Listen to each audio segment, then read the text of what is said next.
Hey guys, welcome to another video. It's been about, I don't want to know how many months since I last posted. I want to say 9 months, 10 months. I don't know. It's been a long ass time. I'm not exactly going to apologize because school was genuinely so hard this past semester. 2 semesters actually. Fall was pretty rough, and then spring was like the nail in the coffin. Like, holy shit. But it is halfway through summer, and I figured what better to do than a book video. Now, have I posted a book video on here before? No.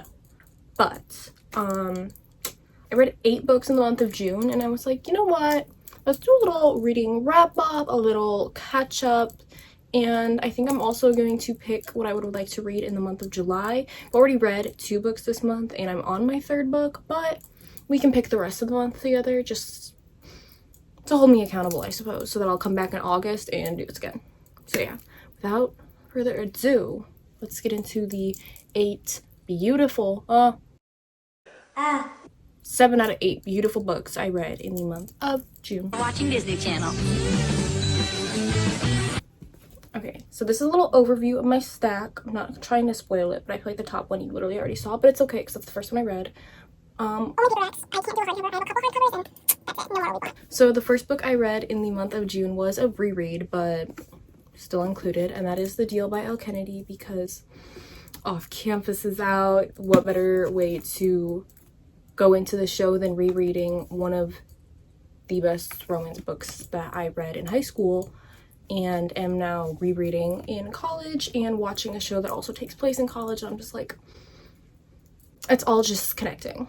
It was exhilarating, I should say. This is, of course, a romance, sports romance in college, fake dating. I feel like I don't even need to tell you what this book is about because you've probably either watched Off Campus or read this book. It's been out for 10 years. I have this beautiful sprayed edge set. I have books technically 1 through 4, but then I also have the Legacy that's like a complete set, and they all have these beautiful blue sprayed edges, and I'm just like, now, even though this was a reread, I haven't read the rest of the series. I kind of know what happens just because, like, online, but this was, of course, a 5-star the first time. I want to say I gave this a 5-star the second time. What did I give this? 5 stars, yes. I have my Goodreads next to me, so this is not all coming off of memory. But just like the show, we follow Hannah and Garrett, and once again, he asks her to tutor him to get through their, I think it's still a psychology class if I'm not mistaken, and in return she gets to make Justin Cole jealous, and I'm just like, ugh. I love this book. I love the show. I usually don't really like many adaptations. I feel like if I read the book first and then I watch the show or movie, I'm like, not satisfied. This one, satisfied. The only thing I will say though, and I don't even know if this is a spoiler, I don't think so, I wish they showed a little bit more of how Hannah and Garrett got so close in the show. Like, I think they could have did 3 minutes of like screen time of the whole Breaking Bad like thing within the book, but I digress. This was still an absolute 5-star and a amazing way to start off summer. Okay, the next book I read in the month of June was Every Summer After by Carly Fortune. This was such a good read. I did read it because the Prime series was coming out, and I was like, need to read, then binge the show, thank you. Which is honestly crazy for me because I don't like TV shows. Like, I really cannot find much shows that I'm like, I like this enough to keep watching. But this one, I was like, okay, wait, I have the book, it's summer, and they're releasing this show, and it's hot outside. 1 + 1 = 2. I have to do both. And I'm glad I did. But I will say, book is still better than the show, and I'll die on that hill. This is a summer contemporary romance, and we follow Persephone, who's our main character, whose family buys a house in this place called Barry's Bay when she's 12, and every summer they go to this lake house for the summer months before going back to her house, I believe in Toronto. And when they go to the house for the first time, they meet the boy next door, who is Sam Florrick, as well as his older brother Charlie Florrick, which is a very important character. And basically, she goes to this house every single summer and gets so close to Sam, but then when she's like 17 during Thanksgiving, she never comes back again for about 10 years, and then there is something that has to bring her back, And every single chapter is like a flashback. So it'll be one chapter present day when she's 28. And then the second chapter is when she's 12 going there for the first time. Chapter 3 is 28. Chapter 4 is when she's 13. So it follows this really nice timeline of like learning the dynamic between the characters and also like how they drifted, which is crazy because you're like, you were 14 and inseparable and then you're 17 and don't speak anymore. So this was so good. I gave this 4 stars. It wasn't my 5-star to die for read, but this still was a very good book. I'll probably reread it next summer because I want to say the second season coming out is going to be about One Golden Summer, which I have like over there. I still have to read that, but I'll probably read every summer after and then read One Golden Summer and then rewatch the show the night before the second season comes out because that just sounds like a beautiful lineup. And I'm like, wow, I'm already looking forward to next summer. The like first half of June, I was cruising. Okay, actually the whole month I was cruising through books, but let me just show you this timeline. I read this book one day. The very next day, every year after the show came out, binged it. What did I do the next day? I read the entirety of Twisted Games by Anna Huang. This fucking book. Oh my god, like I'm a dive in. Like, oh my god, this book was so good. And I do have the collector's Twisted set. Oh, she's so beautiful. Layla, insert a video right now of me holding it up and like flaunting it. This is me in editing. This is my boots on the ground journalism showing off my collector's set. This, of course, Twisted Love. Oh my god. This is absolutely stunning. The art. And then, of course, you see me thirsting over Twisted Games. How could one not? Like, oh my god. Twisted Hate, of course, still absolutely stunning. Mind you, still haven't read this, but I don't care. Gorge. And then to end off with Twisted Lies. And if anyone knows me, you would know that green is my favorite color. Even though everything in my room is pink, green's my favorite. That's how you really know me. Oh my god. These are my prized possessions. No notes, like, holy wow. Holy wow.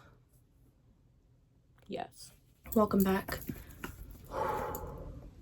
This book is so, oh my god. Oh my god.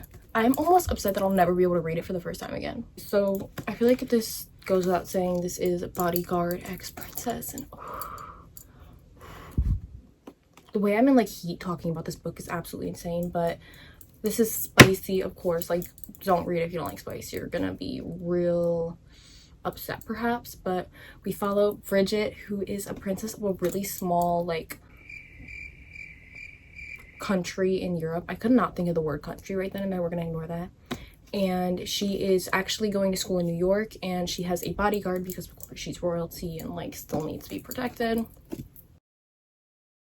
But after a sudden turn of events, she has to return to her country and basically become queen. And she's like, wait, like I never wanted this. Like it was always gonna be my older sibling who was in like the throne. Like that's not me. And of course, if she's gonna be in the throne, she can't date her bodyguard. But the bodyguard doesn't want her anyway. Or does he? Oh my god. I feel like I can't talk about this book without spoiling it, but it is genuinely like, oh my god, it's so good. I love Reese Larson. He's her bodyguard. He wants nothing to do with her when they first meet. He's like, you're gonna be like any of my other clients. Like, I'm just here to protect. I'm not here to be your friend, not here to be a shoulder to cry on. I am just here to make sure you don't die. For a little bit, and then it's like no, you're in love with her. It's so obvious. But I'm like, oh my god. This book was so good. I read Twisted Love when I was 16. I want to say my sophomore year of high school. And that, I believe I still gave 5 stars. This one is, of course, 5 stars. And I do really want to reread Twisted Love. I don't know if it would still be a 5 stars for me because, like, it's so small in comparison to this. And I mean, even to Twisted Lies, this one is small. They're, like, right here. That's why I keep pointing. But this was wow. Like, wow. Like, this is when I knew June would be a good month because I already had 2 5-star reads, even though one was a reread. I don't want to talk about it. This, my child. Actually, just when I get like, when I die, just like bury me like this. Have me holding this book and then lower me into the ground. Now things kind of went a little downhill. I am not someone who usually reads more than one book at once. I like forget what I was reading. I used to be able to do it, and I think I lied saying like I used to be able to do it, because when I think about it, like if I picked up a book I started like 2 months ago and I just like kept reading, I'd be like, what the hell happened? I don't remember this. But I did have a book I started near the end of May, and then I got to around page like, I would say 100, and I was sobbing my eyes into it. And so I closed the book and I said, no, I'm having too good of a time right now to read this book. Like, I don't want to be in this emotional state. But then June came, and it's like looming in my mind, like, finish this book. Like, if you want to get this goal of reading these books, like, you're already almost halfway. And that was 1,000 Boy Kisses by Tilly Cole. Now, please don't be that. I know everyone loves this book. And don't get me wrong, there were parts of this book where I was genuinely like tears in page. Like, I want to say the last page, there's literal tear stains in it. I don't even know. But this one was just like, there was so much cringe like dialogue, and I get it's a YA, like I get it, but I was like, oh my god, like I would genuinely read something and you kind of just have to like close the book and just like stare, like reevaluate yourself. And I do feel like bad because like given the circumstance of the book, like I shouldn't even feel cringe for her, but like I was just like, oh, like you did that. This is a YA like romance, but it's kind of like an epic romance, I guess. Like, I don't know. It was just wow. I heard so many people raving about this book. I used to watch so many like videos on like YouTube when I was probably like 16 or 17 in high school, and they would be like, this book like will leave you sobbing, like it's so good, so good. And I wish I bought it and read it when I was still in like high school, or like even like a freshman in high school, because it is a YA, and I feel like if I would have read this when I was like 15, I would have said this was the best book ever written. Like, I would have said this is my new lifeline.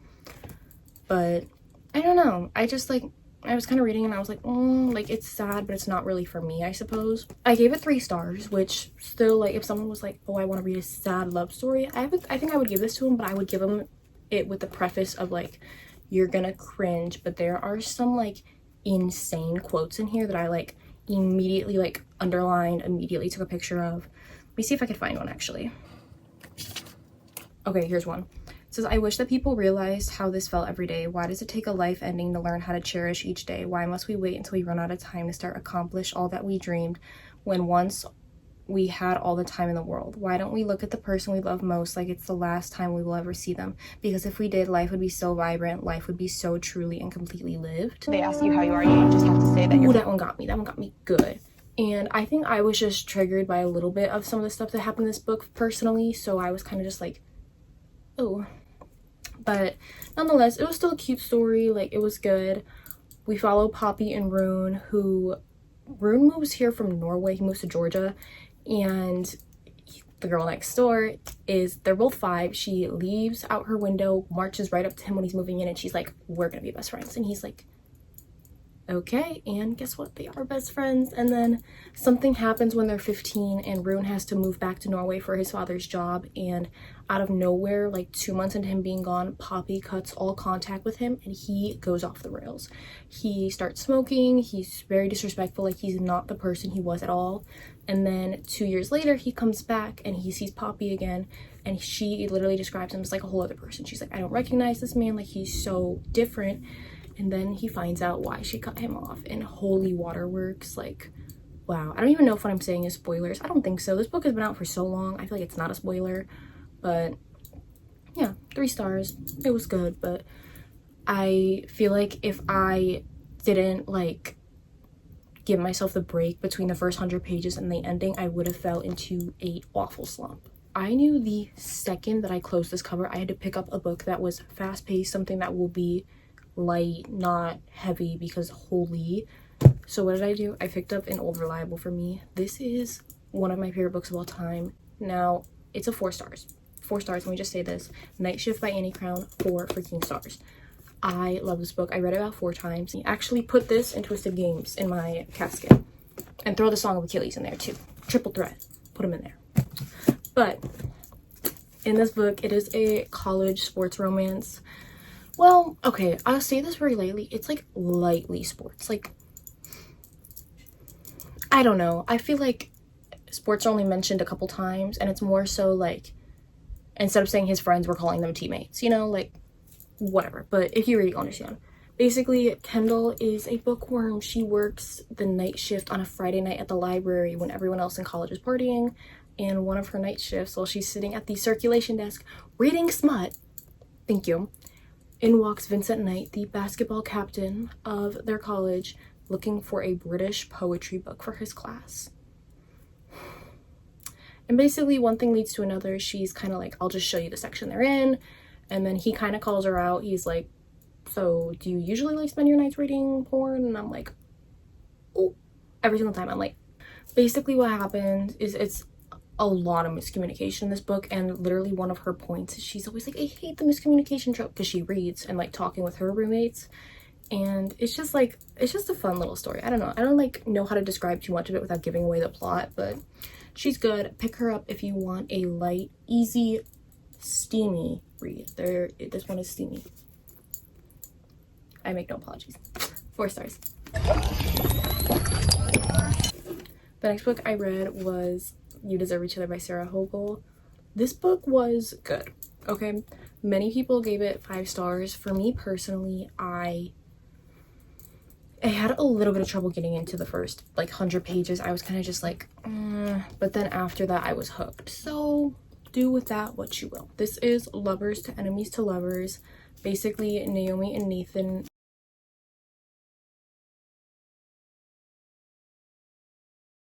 they're engaged, like they're in love, but like while being engaged, like they like notice things about each other, and they like hate each other. Like they're like trying to find ways for each of them to call it off, like messing with each other, like you admit you don't want to get married and whatever, but in doing so they fall back in love with each other because they're being raw and real and not like putting on a facade or anything.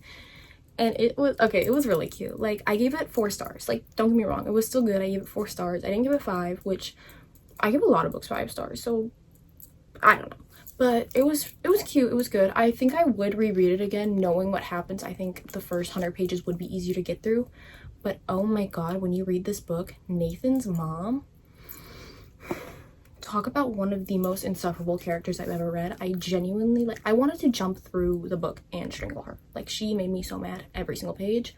I would say if you want a rom-com, this is more, because while there's underlying romance, like there's a lot of romance, but this is very comedic, very funny. I did find myself laughing out loud at some things, which crazy to lol, but Layla, shut up. What did you just say? It's cute. I mean, the back literally says, when your nemesis also happens to be your fiance, happy ever after comes a lot more complicated in this wickedly funny lovers to enemies to lovers romantic comedy. So you know what? I changed my review. 4.5. No, I don't. Just keep it 4 stars, because my rule is the minute I close the cover, I have to rate the book so that my rating is as raw and honest as it could be. And I still give it 4 stars. I recommend it. I'm rambling now, so we're gonna go on to the next book. Who's surprised that my next read was also a sports romance? Okay then. But my 7th read in the month of June was The Cheat Sheet by Sarah Adams. Let me preface, I would read Sarah Adams' grocery list. I love her writing. I love the When in Rome series. It is, I actually haven't read the 4th book in When in Rome. I read half of the 3rd one, but I never finished it. Maybe I'm lying, but When in Rome and Practice Makes Perfect are one of my favorite books that I've ever read. Sports romance, friends to lovers, fake dating. I feel like a dog hearing all the words that make me like turn my head.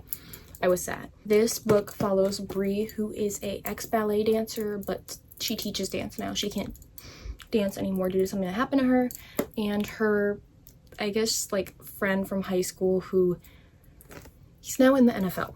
Basically, they met in high school and they were inseparable, and then after an accident that happened to her, she kind of was just like gone. She like disappeared, and he continued his career, and they found each other 4 years later in Los Angeles. How they found each other, who knows, but that's what we talk about in the book. They're like, kind of crazy that we found each other again, and I'm like, oh my god.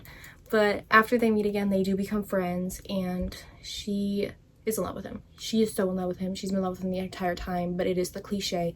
It's better to keep my feelings locked and stay friends with him than share my feelings, get hurt, and then you lose him entirely, which, like, as a, like, overthinking girly, thank you. I relate so much, even though we also get, like, he's in love with her. Like, it's dual POV. Like, he is in love with her too, and I'm just like, bro, like, lock in. Like, but of course the name is the cheat sheet. The cheat sheet is something that a quarterback wears on his arm with a like list of all plays. There is a cheat sheet for their love. Wow, like wow. I believe I gave this one 4.5 stars. I think I gave it 4.5. This was so good, so easy. It's so short too. Like, I think I read this in like 3 days just because I was like working and whatnot. This was so cute. I love it. I want to read it again. And with that, we are on to the 8th and final read of June, and let's just say June wrapped up in a beautifully cowboy romance type of way. Wow. So the last book I read was Done and Dusted by Layla Sage. This is my first cowboy romance. I'll be the one to say it. And I was like, where have you been all my life? Like, I should have dabbled sooner. This is a contemporary cowboy romance, and also the cover art. I'm sad. In this book, we follow our female main, who is Clementine. She's named Emmy, but her family owns this ranch in Meadowlark, Wyoming called, what is it called? Rebel Blue Ranch. And this is Luke Brooks, her brother's best friend. The one of the best tropes, by the way. And basically she grew up like her life, like he was always around, kind of like just everywhere, because like they were best, like her and her older brother and him were best friends, and she didn't really like him. I mean, she was kind of just like, ugh, like, why are you here, you know? And her family kind of took him in a way. Like, she was always there at family dinners, and she comes back to Wyoming after living in Denver because of an accident and sees him again, and it is a little insta love, a little bit. I will say, like, not much happens before they're both like, holy shit, you're hot, like, let's go. But of course, like, once they actually get together, they kind of have to hide it because her older brother would flip at Luke dating the one person he's not allowed to, and I'm just like wow, yes. This is so, it was really good. It was definitely super easy to read, I'll say. Also steamy. This is definitely gonna be, I think, a favorite series for me. I already have the second book, so I'll read that next, but I'm like sad. I'm like, I can't wait. So this one was, what did I give this one? My Goodreads frying me being next to me. I gave this one 4 stars. She was cute. She was a really good way to end off June, so I'm pleased. And on that note, that wraps up the 8 books I've read in the month of June. I hope you enjoyed. I'm not too good at summaries and like sharing things without spoilers, so I just wanted to share what I read and kind of like my feelings about the book. Most of these I feel like I could have read in a day, and some of these I did read in a day, so take with that what you will. I read very fast, but yeah, I hope you enjoyed. Okay, so truth be told, I thought about picking my July TBR, but then like I'm sweating right now and I really just want to end recording, so I think I'm just gonna read whatever I want in July, and maybe I'll do the actual like book prompts closer to like when I'm in school, so I can just like pick and go. But anyways, I'm reading this right now, so I feel like I'll just end up reading the entire series. Wild Love by Elsie Silver. I'll read the rest of the Rose Hill series, so that'll probably be my July wrap up anyway. But I do hope you enjoyed this video. I'm gonna try to come back to YouTube, maybe. I say this every time and then I don't, but I literally just have such a busy life. Like, I'm sorry. My dog is barking outside my door right now, like that just adds to it. But yeah, I hope you enjoy. You could follow all of my accounts, like I'll put them here. I can also probably link them in the description. Follow my Goodreads if you want live updates of what I'm reading, not just like a monthly wrap up. I try to update it every like big chunk of a book I read. And yeah, I hope you enjoyed, and I will see you all in the next video. Bye.